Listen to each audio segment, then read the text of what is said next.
Hello everyone and welcome. It's Dave Breithauer today and we're going to be playing with some shrink plastic. Now shrink plastic's been around forever. If you guys remember those shrinky dinks that you used when you were a kid, this is the same type of material.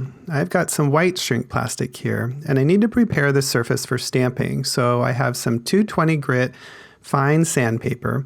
I just want to rough that surface up. So I'm sanding it and then I'm going to rotate the shrink plastic piece just a little bit and continue to do that, sanding and rotating until the surface is completely scratched up. It's just too slick to stamp on, so you need to make sure that the side that you're stamping on is all roughed up and scratched in order to get a good clean image off of that. I'm going to go ahead and put that into my MISTI and I'll put my stamp on there. I'm using the Wireworks clear stamp set today from Memory Box. I'm going to put the largest heart in there. You can see it's about 3 inches across, about 3.5 inches tall, and that's going to shrink down quite a bit. It doesn't really matter what size image you use for shrink plastic. Just know that it's going to shrink more than half. You'll see in a little bit that it shrinks quite a bit.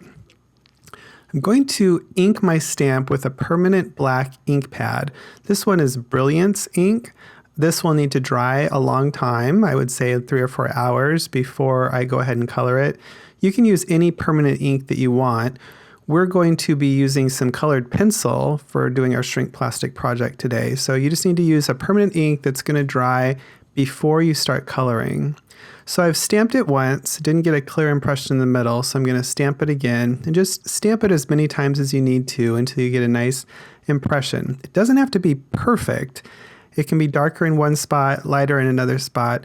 Once it shrinks down, it gets very crisp and everything sort of gets a lot more defined once the shrink plastic has been shrunk down. Now I've chosen this image because it has a lot of different little areas that you can color in. If you choose an image that's very solid, it's not really going to be used for the same effects and techniques that we're going to do today. So I encourage you to look through your stash, find some images that are open that you can do a lot of coloring on. And I'm going to be using Prismacolor pencils today. This is a wax-based pencil. It's very thick and soft. I'm going to be using about a dozen colors or so. And I just want to fill in all those little areas. Now there's a lot to fill in here, so I'm going to take my time coloring into the edge of every single little spot, and I want you to listen to the music and enjoy the process.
There's something so meditative about color pencil coloring. I just love it. I've always been able to color and just kind of think of other things while I'm doing it.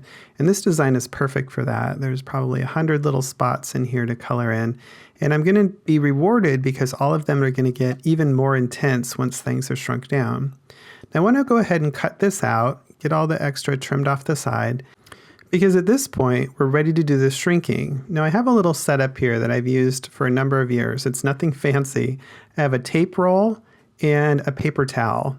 Now the tape roll is going to keep things in place, and the paper towel provides just enough texture at the bottom of that area to hold that little shrink piece from jumping all over the place. I'm sure there's other ways to do this. This just works for me. Now I want to start with my heat gun. You want to just keep the heat on the shrink plastic the entire time. It's going to curl and buckle, sometimes stick to itself. I'll show you a little bit later how to handle that. But you just want to keep melting that and shrinking it until it all shrinks down and flattens. And I found that sometimes it's not perfectly flat, so I just take that tape roll and I roll over it like a rolling pin just to flatten it out. Shrink plastic isn't perfect, so sometimes it gets these little bumps and hills and valleys in it, so you do need to flatten it out. And it's too hot to handle right away, and that's where that little tape roll comes in. You can flatten it out and you don't have to touch it. And there you can see all of that color has intensified and gotten really sharp and crisp in that image. I really love how this turned out. It's so bright and colorful. Now if you'd like, you can add some glaze, such as glossy accents, and use it on a card.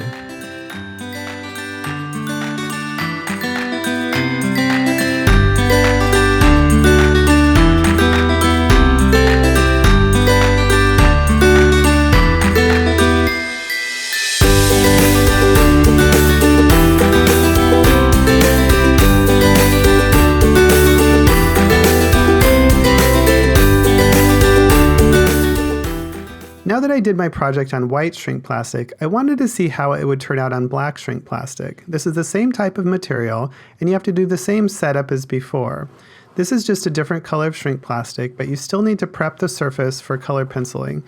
Again, the shrink plastic is just too smooth for any colored pencil to adhere to, so you need to create little ridges and scratch marks on there so that it mimics the feel and texture of paper almost in order to make that colored pencil work. I'm going to stamp it just the way I stamped before.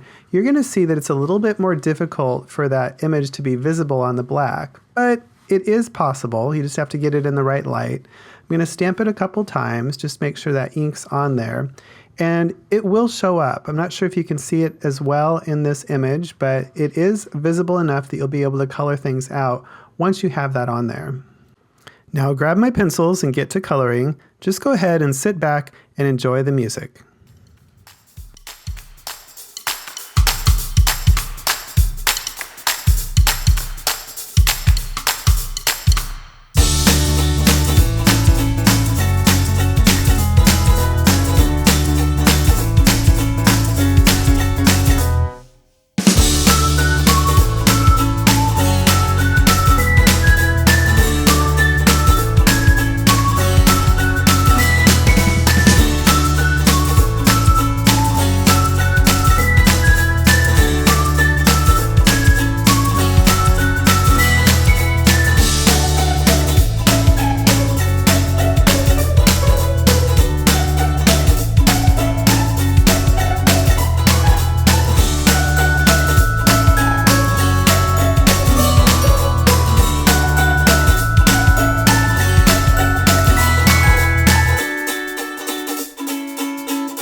Now you'll notice that the color penciling isn't completely even, and that's okay. Once things are shrunk down, then it really doesn't matter. All that color sort of intensifies and squishes together, so any little errors or flaws in the coloring won't show up. I'm going to use the same setup as before, just get my little paper towel and tape roll out there. I'm going to start shrinking it down. And I want to show you what will happen once in a while and not to panic.